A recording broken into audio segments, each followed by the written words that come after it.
Hi everybody. This post is going to be again speaking to a blog by Amanda Evans, who, as I've said in the other videos before, that I find her very refreshing and very real, specifically for an INTJ female. So this video is specifically for INTJ females, but if other people do find similarities or interests, please leave those comments in the comment section below. I apologize, I'm going to be reading quite a bit from her blog just because she speaks better than I do on this, and then I'm going to go and follow up with an example, actually a couple of examples that I've had in my life. So I hope this works. So the actual blog is called The Hardest Thing About Being an INTJ Woman. So Amanda goes on to write about the idea of herself with relationships. When an INTJ woman involves herself with something new, the more experienced of us already know we are going to take on months or perhaps years of proving that we are not what a majority of women are, and we have to prove that we are not putting on a show of rationality or level-headedness for the sake of the relationship and provider. We have to prove that we are not wearing a mask, and eventually going into the emotional freak show and real person most certainly are, because we are 100% of the past experience. We have to prove that we are actually who we are, because everyone else hides the reality to display only the best of themselves. Taking this on and knowing that something that we have to take on for every new relationship, whether it's professional, romantic, or relational, is absolutely exhausting. So she goes on to say, so many women feel so entitled to attention, and that they will pose themselves as anything to achieve it. So when an INTJ woman waltzes into the life of some unsuspecting skeptic, it is immediately assumed that we're wearing the same mask and we will eventually show our true colors, just as everyone else does. So I found that excerpt really interesting because I noticed that in my own life, in my dating life.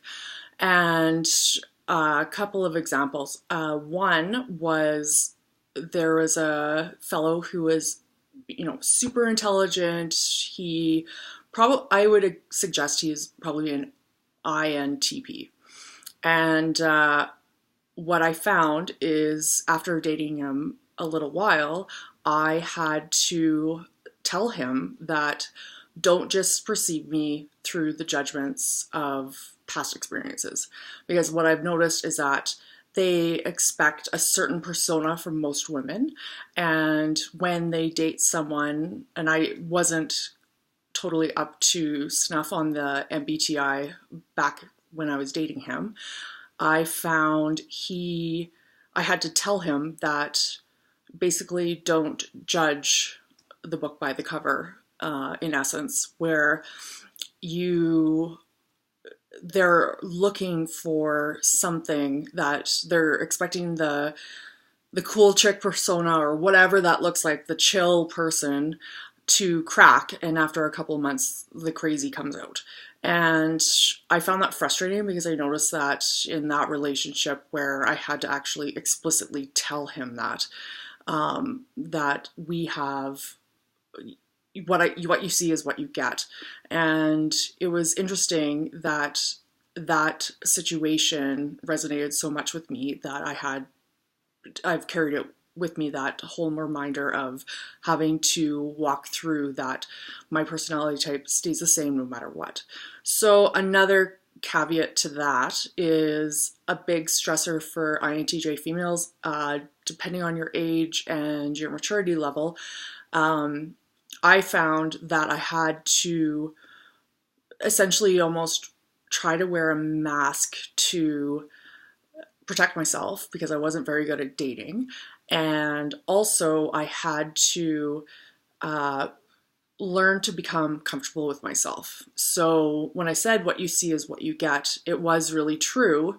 However, because I was reluctant to show my inner personality before I started going into more self-awareness type things, it was more difficult to have relationships because I wasn't 100% comfortable with who I was presenting, because I wasn't sure, after having so many different female stereotypes put at me, and I was trying to make sense of who I was in the dating world, that with this situation, the best thing I ever did was become self-aware, or more self-aware. You always learn. And then you end up showing exactly who you are, and you're comfortable with who you are, and you're able to move on. So another thing I wanted to quickly say in this video, and it speaks to my personal situation with being an INTJ. One thing I've noticed more often than not is I've had multiple relationships where I had one person actually comment where it's like, you just throw a mustache on her and you won't even know it's a girl. Like, the chill, go with the fly by the seat of your pants with relationships. You're usually, even though for myself, I'm a very serious person and I like to have serious conversations, I also don't want to cause drama.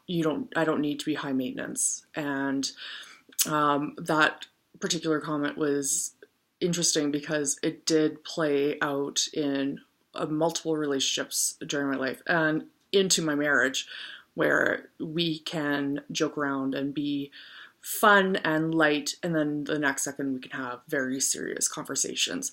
But there isn't the drama of the typical stereotype that you expect from a female in a relationship, and the drama that potentially can come out of that. So interested to hear what INTJ females have to say about this, and interested to hear your comments on this particular topic and your own personal viewpoints. If you want to leave them in the comment section, I always love to read them and try to respond hopefully as quickly as possible. Anyways, thanks so much for watching, and I will probably post another one in the next couple days.